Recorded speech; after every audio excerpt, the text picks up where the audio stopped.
नमस्कार विद्यार्थी मित्रांनो, आपण ना गेल्या कित्येक दिवसांचा एक रेकॉर्ड बघितला किंवा ट्रेंड बघितला ना, तर आपल्याला समजून येईल की भारत सरकार आणि सोशल मीडिया प्लॅटफॉर्म्स हे भरपूर दिवसांपासून चालू आहे। जसं काही दिवसांपूर्वी आपण बघितलेलं की व्हॉट्सअपने काय केलेलं, जे आपलं इन्फॉर्मेशन टेक्नॉलॉजी ऍक्ट आहे त्याच्या विरोधात एक PIL दाखल केली होती। त्याच्यानंतर काही दिवसांपूर्वी आपण हे सुद्धा ऐकलेलं की फेसबुक, इंस्टाग्राम हे भारतामध्ये बंद होणार आहेत। पण सध्या ना ट्विटर खूप चर्चेत आहे। तसं तर ट्विटर आणि भारत सरकार हे सुद्धा भरपूर दिवसांपासून सुरू आहेच, कारण की ट्विटरने बऱ्याचशा महत्वाच्या लोकांचे अकाउंट सस्पेंड केलेले आहेत। जसे महत्वाचे जे मोठमोठे पॉलिटिकल लीडर्स आहेत, या आधी बऱ्याचशा लोकांचे अकाउंट सस्पेंड केलेले आहेत। पण सध्या ट्विटर खूप चर्चेत आहे। त्याचं कारण म्हणजे जे आपल्या भारताचे उपराष्ट्रपती आहेत, व्हाईस प्रेसिडेंट, त्यांचं जे पर्सनल अकाउंट आहे ट्विटरचं, त्यांच्या समोर जे ब्लू टॅग असतो, ब्लू बॅज असतो, तोच ट्विटरने काढून टाकला। आता ट्विटरने इथे रिझन देताना तर सांगितलेलं आहे की त्यांचं जे पर्सनल अकाउंट आहे ते गेल्या 1 वर्षामध्ये यूज झालेलं नाहीये। लास्ट जे त्यांनी लॉग इन केलेलं ते जुलैमध्ये केलेलं। आणि ट्विटरच्या म्हणण्याप्रमाणे त्यांनी जानेवारीमध्ये एक अशी पॉलिसी आणलेली ट्विटरची की जर समजा एखादं अकाउंट 6 महिन्यांपर्यंत लॉग इन करत नाहीये तर ते अकाउंट एकतर सस्पेंड होईल किंवा त्याच्या समोरचं ब्लू बॅच निघून जाईल। पण बघा, इथे हे कोणी असे नॉर्मल व्यक्ती नाहीयेत, आपल्या भारताचे व्हाईस प्रेसिडेंट आहेत। व्हाईस प्रेसिडेंटचं स्थान कुठे असतं तर आपले जे पहिले राष्ट्रपतीचं स्थान आपल्या भारतामध्ये पहिलं आहे आणि त्याच्यानंतरचं दुसरं स्थान हे उपराष्ट्रपती यांचं असतं। ऍटलिस्ट त्यांनी ब्लू टिक हे जे बॅज आहे ते काढून टाकण्याच्या आधी काही डिस्कशन केलं पाहिजे होतं सरकारबरोबर, उपराष्ट्रपती किंवा राष्ट्रपतींबरोबर। ज्यावेळेला अशा कोणत्या पॉलिसीज आपल्याला बघायला मिळतात ना, तर असं वाटतं की ट्विटर किंवा हे जे मोठमोठे सोशल मीडिया जायंट्स आहेत ते एखाद्या सरकारच्या विरोधात आहेत की काय। बघा, आता तर तुम्ही म्हणाल मॅम सोशल मीडिया प्लॅटफॉर्म तर आहेत तर त्याचं काय एवढं, पण बघा सोशल मीडिया प्लॅटफॉर्म सध्या खूप महत्वाचा रोल प्ले करतात आपल्या प्रत्येक ठिकाणी। जर वर्ल्ड वाईड आपण बघितलं तर सोशल मीडिया प्लॅटफॉर्म खूप मोठा रोल प्ले करतात की नाही, प्रत्येक दृष्टीने। प्रत्येक व्यक्ती आपली मतं त्याच्यावर मांडत असतं किंवा इनफॅक्ट प्रत्येक व्यक्तीचं स्टेटस सुद्धा सध्या सोशल मीडिया प्लॅटफॉर्मवरून आपल्याला समजत असतं, राईट। मग आता हे ब्लू बॅच काढले तर परत एकदा खूप चर्चेमध्ये आलेलं ट्विटर, इनफॅक्ट 2 दिवसांनी हे ब्लू बॅच परत आणण्यात आलेलं। आणि हे लक्षात ठेवा, हे त्यांचं पर्सनल अकाउंट होतं, तसं तर त्यांचं ऑफिशियल वेगळं अकाउंट आहे आणि हे पर्सनल अकाउंट होतं, ठीक आहे। आणि जसं मी तुम्हाला सांगितलं, एक प्रकारे इथे भारत सरकार किंवा भारत आणि दुसरीकडे सोशल मीडिया प्लॅटफॉर्म्स दिसतात। असं का? कारण की ना गेल्या कित्येक दिवसांपासून बरेच असे जे भारताचे पॉलिटिकल लीडर्स आहेत त्यांच्या अकाउंटवर अशाच प्रकारच्या पॉलिसीजच्या नावावर ट्विटरने काही ना काहीतरी ऍक्शन घेतलेले आहेत। जसं बघा, जे RSSचे एक मोठे लीडर आहेत, तुम्हाला नाव सुद्धा माहिती असेल, ते म्हणजे मोहन भागवत, त्यांचं सुद्धा अकाउंट सस्पेंड केलेलं। आता त्यांचं पण अकाउंट रिइन्स्टेट करण्यात आलेलं आहे, पण अशा पद्धतीची जी पावलं उचलली जातात तर त्यावरून ना एक डाऊट निर्माण होतो। तुम्हाला माहितीये, आता ट्विटरवर असं करण्यात आल्यामुळे आपल्या भारतात तरी काही ऍक्शन घेण्यात आलं नाही, पण नायजेरियाचे जे प्रेसिडेंट मुहम्मदू बुहारी, त्यांनी एक पोस्ट केलेली ट्विटरवर, थोडंसं व्हॉलेटिव्ह पोस्टच होती, पण ती पोस्ट ट्विटरने काढून टाकली, ओके, रिमूव्ह केली। तर नायजेरियन गव्हर्नमेंटने काय केलं, ट्विटरच त्यांच्या देशातून रिमूव्ह केलं, म्हणजे आता तिथे ट्विटर चालणारच नाही। म्हणजे बघा, अशा पद्धतीची ऍक्शन नायजेरियाने घेतली। मग कुठेतरी आता जी भारताची जनता आहे ती सुद्धा कुठेतरी असं एक्सपेक्ट करते की भारत सरकारने सुद्धा असं ऍक्शन घेतलं पाहिजे। पण ठीक आहे, त्याच्यावर आपण पुढे बघू शकतो, कारण की असं म्हटलं जातं की आपल्याकडे सुद्धा एक कू ऍप आहे जे ट्विटरच्या जागी काम करू शकतो, पण ते आपण फ्युचरमध्येच बघू शकतो की कसं ते काम करू शकतं। पण आता महत्वाचं म्हणजे आपण थोडंसं पॉलिटीच्या दृष्टीने इथे अभ्यास करणार आहोत। भरपूर झालं आपण ट्विटरबद्दल बोलून। आपण पॉलिटीचा एक कोर सब्जेक्ट आहे उपराष्ट्रपती। मग उपराष्ट्रपतींवरच थोडीशी इन डिटेल माहिती घेऊया, जी परीक्षेच्या दृष्टीने तुमच्यासाठी खूप महत्वाची आहे, ओके। सो तो उपराष्ट्रपतींच्या बाबतीत आपण बघितलं तर उपराष्ट्रपतींचा समावेश आपल्या संविधानामध्ये कुठे आहे तर भाग 5 मध्ये। कुठे आहे तर राज्यघटनेच्या भाग 5 मध्ये कलम 63 ते कलम 73 मध्ये उपराष्ट्रपतींबद्दल वेगवेगळ्या तरतुदी देण्यात आलेल्या आहेत। कलम तुम्हाला लक्षातच ठेवायचे, कोणकोणत्या कलमांमध्ये कोणकोणत्या तरतुदी दिल्या आहेत ना, ऍटलिस्ट ज्या महत्वाच्या तरतुदी आहेत त्या तरी तुम्हाला लक्षात ठेवाव्या लागणार आहेत। आणि उपराष्ट्रपती पद हे देशातलं दुसरं सर्वोच्च घटनात्मक पद आहे।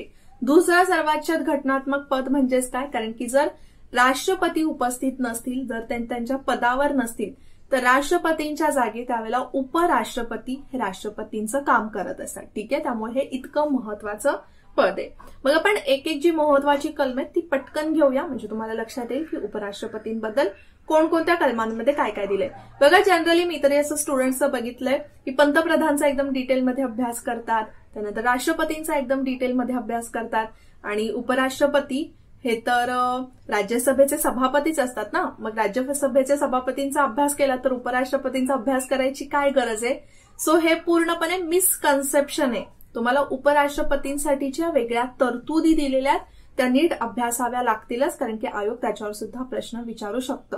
ठीक आहे, फक्त सभापती आणि उपराष्ट्रपती यांच्यामध्ये जे कनेक्शन्स आहेत ते तुम्हाला नीट माहिती असणं गरजेचं आहे. मग उपराष्ट्रपती असावेत आपल्या भारताचे हे, तर हे जे दिलेलं आहे ते कलम 63 मध्ये देण्यात आलेलं आहे. कशात देण्यात आलेलं आहे तर कलम 63 मध्ये. ओके, सो पहिलं कलम तुम्हाला इथे समजलंय. कलम 64 मध्ये दिलेलं आहे उपराष्ट्रपती हे राज्यसभेचे पदसिद्ध सभापती असतील. काय सांगितलेलं आहे इथे तर उपराष्ट्रपती हेच राज्यसभेचे पदसिद्ध सभापती असतील. ठीक आहे, राज्यसभेचे सभापती काम काय करतात तर राज्यसभा, जसं लोकसभेमध्ये अध्यक्ष असतात, लोकसभेमध्ये सगळं जे कामकाज आहे ते सांभाळण्याचं काम अध्यक्षांचं असतं, त्याचप्रमाणे राज्यसभेचं जे पूर्ण कामकाज आहे ते सांभाळण्याचं काम हे सभापतींचं असतं. ठीक आहे, म्हणजेच काय, आता उपराष्ट्रपतींचं आपण जर काम बघितलं ते ऍक्शन मध्ये कधी येतील ज्यावेळेला राष्ट्रपती नसतील ना, किंवा राष्ट्रपती पदावर कार्यरत नसतील.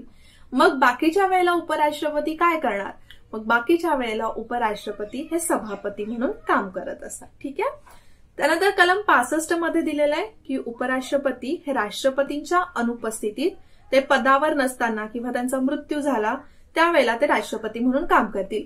आता राष्ट्रपती पदावर कधी कधी नसतील तर त्याची भरपूर अशी कारणं आहेत. जसं त्यामध्ये जर समजा त्यांचा मृत्यू झाला, ते सुट्टीवर असतील किंवा त्यांची तब्येत ठीक नसेल, तर अशा भरपूर कारणांमुळे जर राष्ट्रपती त्यांच्या पदावर नसतील, ते काम करू शकत नसतील, तर त्यांच्या जागी कलम 65 नुसार उपराष्ट्रपती काम करतात. ठीक आहे, सो या सगळ्या गोष्टी तुम्हाला समजल्या. त्यानंतर कलम 66 मध्ये काय दिलंय, आता कलम 66 ना थोडं महत्वाचं आहे, लक्षात ठेवा. कलम 66 मध्ये उपराष्ट्रपतींची निवडणूक देण्यात आलेली आहे, म्हणजे त्यांची निवड कशी केली जाईल. बघा, आता सभापतींच्या बाबतीत काय सांगितलेलं आहे, जे राज्यसभेचे सभापती असतील ते कोण असणार आहेत, जे उपराष्ट्रपती असणार आहेत तेच राज्यसभेचे सभापती असणार आहेत. मग राज्यसभेचे सभापती यांची निवड कशी व्हावी त्याच्यासाठी काहीच तरतूद दिलेली नाहीये. जी निवड कशी व्हावी त्याची तरतूद आहे ती उपराष्ट्रपतींबद्दलची आहे. मग जी तरतूद आहे उपराष्ट्रपतींची निवडणूक कशी व्हावी त्याच्या ज्या सगळ्या गोष्टी आहेत त्या दिलेल्या आहेत कलम 66 मध्ये. तर उपराष्ट्रपतींची निवडणूक सुद्धा ना राष्ट्रपतींसाठी सारखीच होते. जसं राष्ट्रपतींची निवडणूक होताना एक इलेक्टरल कोलॉज असतं, राईट, ज्याच्यामध्ये संसदेचे काही सदस्य असतात नामनिर्देशित सदस्य सोडून, आणि आमदार सुद्धा असतात, म्हणजेच विधानसभेचे सुद्धा सदस्य असतात नामनिर्देशित सदस्य सोडून. मग इथे ना उपराष्ट्रपतींच्या बाबतीत सुद्धा कसं असतं तेच असतं. संसदेचे सगळे सदस्य असतात, लोकसभेचे आणि राज्यसभेचे. इथे फक्त विधानसभेचे सदस्य नसतात, हे लक्षात ठेवा. म्हणजे लोकसभा आणि राज्यसभेचे सदस्य असतात त्यालाच आपण म्हणतो इलेक्टोरल कोलाज. ओके, आणि त्यांच्याकडून मग हे एकल संक्रमणीय गुप्त मतदान पद्धतीने निवडणूक त्यांची केली जाते.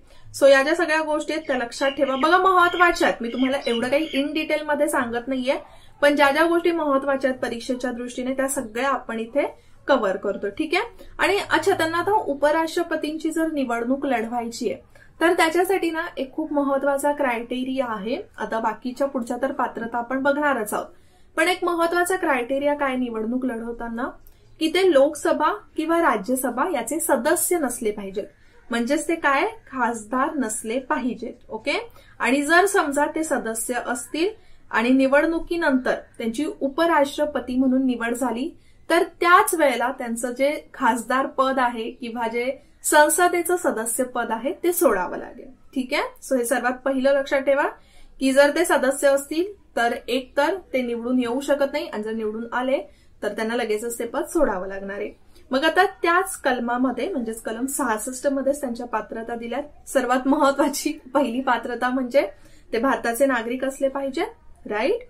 त्याच्यानंतर त्यांचं वय किती असलं पाहिजे ते म्हणजे 35 वर्ष. ओके, हे लक्षातच ठेवा, कारण की पात्रतेवर ना भरपूर वेळा प्रश्न विचारले जातात.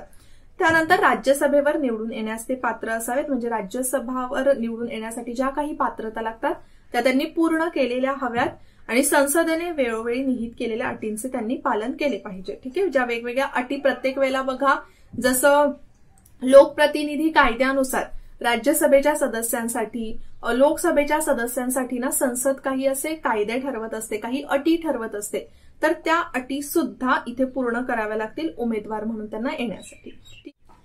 ठीक आहे, सो पात्रतेपर्यंत तुम्हाला लक्षात आलं. आता आपण पुढे बघूया की उपराष्ट्रपतींचा कार्यकाळ कसा असतो, किती वर्ष ते उपराष्ट्रपती पद हे भूषवू शकतात.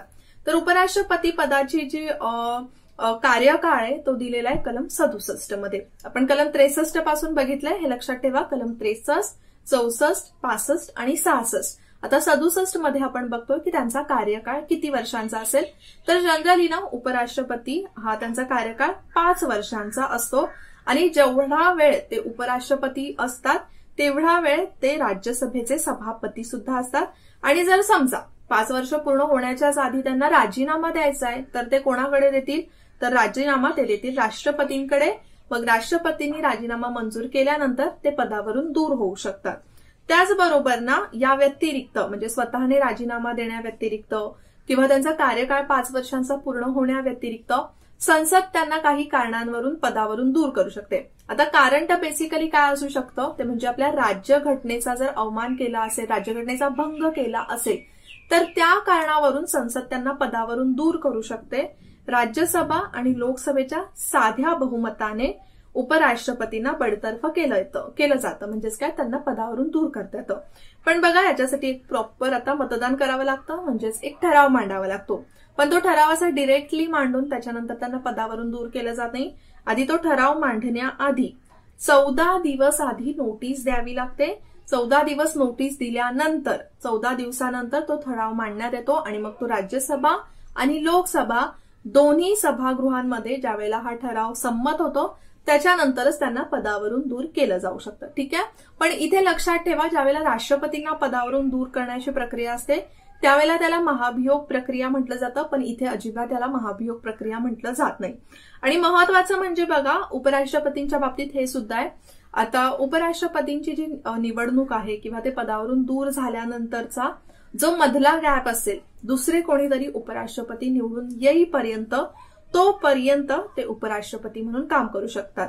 जरी त्यांना बडतर्फ करण्यात आलेलं असलं तरी सुद्धा. ठीक आहे, जोपर्यंत दुसरा व्यक्ती कोणी निवडून येत नाही त्या जागी तोपर्यंत तेच काम करणार आहे.